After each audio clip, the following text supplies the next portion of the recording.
Hello guys, welcome back to my channel GK Baba. So ఈరోజు RPF constable ఆన్సర్కి వచ్చేసింది అన్నట్టు. So ఏ shift hard, ఏ shift easy అనేది చూద్దాం. ఏ exam date రోజు ఏ shift easy వచ్చింది, ఏ షిఫ్ట్ హార్డ్ వచ్చింది, ఇంకా హార్డ్ షిఫ్ట్కి నార్మలైజేషన్లో ఎన్ని మార్క్స్ పెరగవచ్చు, ఈజీ షిఫ్ట్కి ఎన్ని మార్క్స్ పెరగవచ్చు అనేది చూద్దాం. Okay, so let start. 2 మార్చ్ది సెకండ్ షిఫ్ట్ యావరేజ్ మార్క్స్ ఎన్ని వచ్చినాయి? 55 వచ్చినాయి. ఓకే, యావరేజ్ మార్క్స్ ఎవరికైతే తక్కువ వస్తున్నాయో అది హార్డ్ షిఫ్ట్ అన్నట్టు. యావరేజ్ మార్క్స్ ఎవరికైతే ఎక్కువ వస్తున్నాయో అది ఈజీ షిఫ్ట్ అన్నట్టు.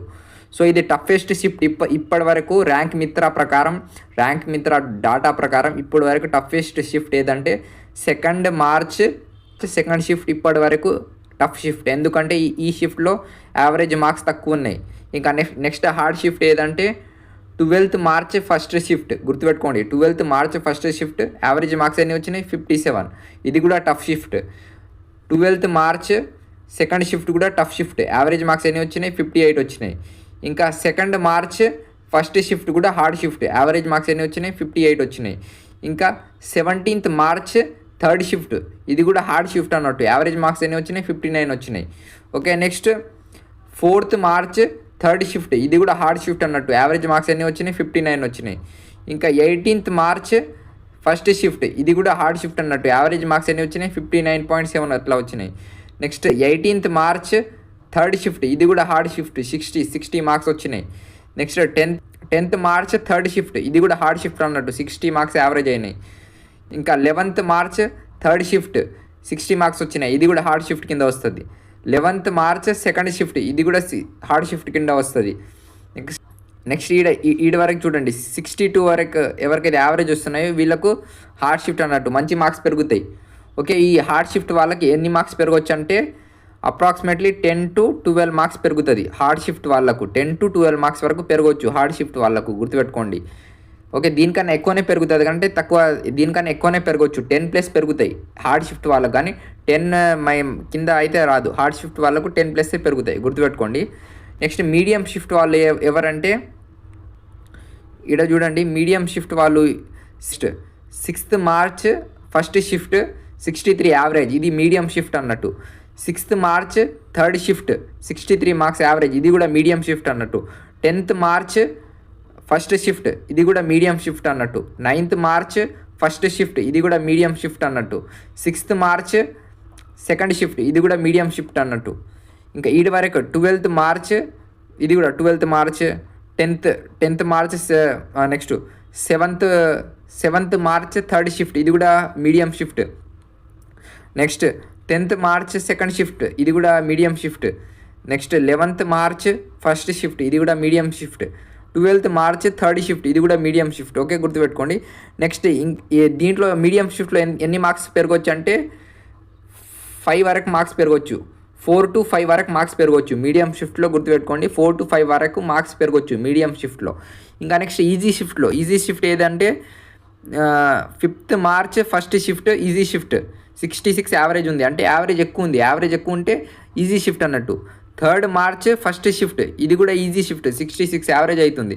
Next 3rd March last shift. 3rd March last shift. దీంట్లో యావరేజ్ 67 ఉంది, అంటే ఇది కూడా ఈజీ షిఫ్ట్ అన్నట్టు. ఈజీ షిఫ్ట్లో మార్క్స్ ఇంక్రీజ్ కావు. గుర్తుపెట్టుకోండి. ఒకవేళ మీ ఈజీ షిఫ్ట్లో అయితే మార్క్స్ ఇంక్రీజ్ కావు, మార్క్స్ డిక్రీజ్ అవుతుంది. 1 or 2 మార్క్స్ డిక్రీజ్ అవుతుంది ఈజీ షిఫ్ట్లో. గుర్తుపెట్టుకోండి. ఈజీ షిఫ్ట్లో మార్క్స్ ఎప్పుడు ఇంక్రీజ్ అవుతుంది అంటే ఒకవేళ మీ 6th షిఫ్ట్లో క్వశ్చన్ రాంగ్ ఉంటే అప్పుడు మీ మార్క్స్, మీ ఈజీ షిఫ్ట్లో క్వశ్చన్ రాంగ్ ఉంటే అప్పుడు మీ మార్క్స్ ఇంక్రీజ్ కావచ్చు. ఓకే, అదర్వైజ్ ఈజీ షిఫ్ట్లో మార్క్స్ ఇంక్రీజ్ కావు, డిక్రీజ్ అవుతుంది మార్క్స్. ఈజీ షిఫ్ట్లో 1 or 2 మార్క్స్ డిక్రీజ్ అవుతుంది, కానీ ఇంక్రీజ్ అయితే కాదు. ఇంక్రీజ్ అయినా 1 or 2 మార్క్స్ ఇంక్రీజ్ అవుతుంది. ఈ హార్డ్ షిఫ్ట్లో అయితే మీరు ఇంకా 10 to 10+ అయితే మీరు అనుకోండి, ఇంకా 10 to 11 or 12 అట్లా మార్క్స్ ఇంక్రీజ్ అవుతుంది హార్డ్ షిఫ్ట్లో. మీడియం షిఫ్ట్లో 4 to 5 మార్క్స్ అట్లా ఇంక్రీజ్ అవుతుంది. గుర్తుపెట్టుకోండి. ఇంకా ఈజీ షిఫ్ట్లో 1 or 2 మార్క్స్, అది కూడా రేర్ కేసెస్, మ్యాక్సిమం నెగిటివ్ అవుతుంది ఈజీ షిఫ్ట్లో. ఓకే, గుర్తుపెట్టుకోండి. ఇంకా సేఫ్ స్కోర్ ఎంత ఉండొచ్చు అంటే చాలామంది అడుగుతున్నారు. నెక్స్ట్ కట్ ఆఫ్ చేద్దాం మనం. కట్ ఆఫ్ ఇంకా మార్క్స్ బట్టి కట్ ఆఫ్ చేద్దాం. ఇప్పుడు వరకు అయితే ఈ యావరేజ్ మార్క్స్ని బట్టి సేఫ్ స్కోర్ ఎంత ఉండొచ్చు అంటే ఏదైనా కేటగిరీ ఉండని, ఏదైనా 75+ వస్తే సేఫ్ స్కోర్ అన్నట్టు. గుర్తుపెట్టుకోండి, 75+ వస్తే ఇప్పుడు వరకు ఈ అన్ని డేటా అనలైజ్ చేసిన తర్వాత, ర్యాంక్ మిత్ర డేటా అనలైజ్ చేసిన తర్వాత కట్ ఆఫ్ అయితే నెక్స్ట్ వీడియోలో తీద్దాం కట్ ఆఫ్. కానీ సేఫ్ స్కోర్ ఎంత ఉండొచ్చు అంటే 70-75 మధ్యలో ఉంటే సేఫ్ స్కోర్ అన్నట్టు. ఇది హార్డ్ షిఫ్ట్ వాళ్ళకు 70-75 మధ్యలో హార్డ్ షిఫ్ట్ వాళ్ళకు సేఫ్ స్కోర్ అన్నట్టు, రా స్కోర్. ఇంకా మీడియం షిఫ్ట్ వాళ్ళకు 75-80 మధ్యలో రావాలి. మీడియం షిఫ్ట్ వాళ్ళకు 75-80 మధ్యలో రావాలి. ఈజీ షిఫ్ట్ వాళ్ళకి నెక్స్ట్ ఈజీ షిఫ్ట్ వాళ్ళకు 80 అట్లా రావాలి. ఈజీ షిఫ్ట్ వాళ్ళకు 80 రావాలి. హార్డ్ షిఫ్ట్ వాళ్ళకు 70-75 మధ్యలో రావాలి రా స్కోర్. ఇంకా ప్లస్ ఇది మీడియం షిఫ్ట్ వాళ్ళకు 75-80 మధ్యలో రావాలి. నేను జనరల్ యూఆర్ అంటున్నా. ఇంకా సేఫ్ స్కోర్ అంటున్నా, ఇది కట్ ఆఫ్ కాదు. అంటే మీరు ఇంకా 100% పీఈటీ ప్రాక్టీస్ చేయవచ్చు, 100% సేఫ్ స్కోర్ అంటున్నా. ఓకే, ఇది ఇంకా 100% సేఫ్ స్కోర్ అంటున్నా. ఓకే, 70-75 మీది వస్తున్న యావరేజ్ మార్క్స్ హార్డ్ షిఫ్ట్లో అయితే మీరు ఇంకా పీఈటీ పిఎస్టీ ప్రాక్టీస్ చేసుకోండి, 100% సేఫ్. మీరు 75-80 మీడియం షిఫ్ట్లో వస్తున్నాయంటే మీరు 100% సేఫ్, ఇంకా ప్రాక్టీస్ చేసుకోండి రన్నింగ్.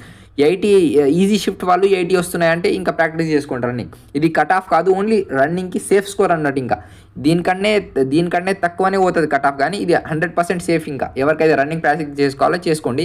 ఇంకా నెక్స్ట్ నేను కట్ ఆఫ్ వీడియో తెస్తా. ఇంకా చాలా మంది సబ్స్క్రైబ్ చేసుకుంటలే, 50-70% మెంబర్స్ చూస్తున్నారు కానీ సబ్స్క్రైబ్ చేసుకుంటలే. సో సబ్స్క్రైబ్ చేసుకోండి. నేను కట్ ఆఫ్ వీడియో తెస్తా, డీటెయిల్గా ఏ కేటగిరీకి ఎంత అవుతుంది కట్ ఆఫ్ అదంతా చెప్తా. ఇంకా మీరు కామెంట్ బాక్స్లో మీ స్కోర్ ఎంత ఉంది, మీ రా స్కోర్ ఎంత ఉంది, మీ కేటగిరీ ఏంది అడగండి. మీకు ఛాన్స్ ఉందా, పీఈటీ క్వాలిఫై అవుతారా అవ్వరా నేను చెప్తా. అది సబ్స్క్రైబ్ చేసుకున్న వాళ్ళకి నేను కామెంట్ బాక్స్లో రిప్లై ఇస్తాను. ఓకే, సో అందుకే సబ్స్క్రైబ్ చేసుకోండి. సబ్స్క్రైబ్ చేసిన వాళ్ళకి నేను కామెంట్ బాక్స్లో రిప్లై ఇస్తాను. మీకు పీఈటీ పిఎస్టీకి ఛాన్స్ ఉందా లేదా అనేది నేను సబ్స్క్రైబ్ చేసుకున్న వాళ్ళకి కామెంట్ బాక్స్లో రిప్లై చేస్తాను. Okay, thank you. Like, share and subscribe. Keep watching GK Baba.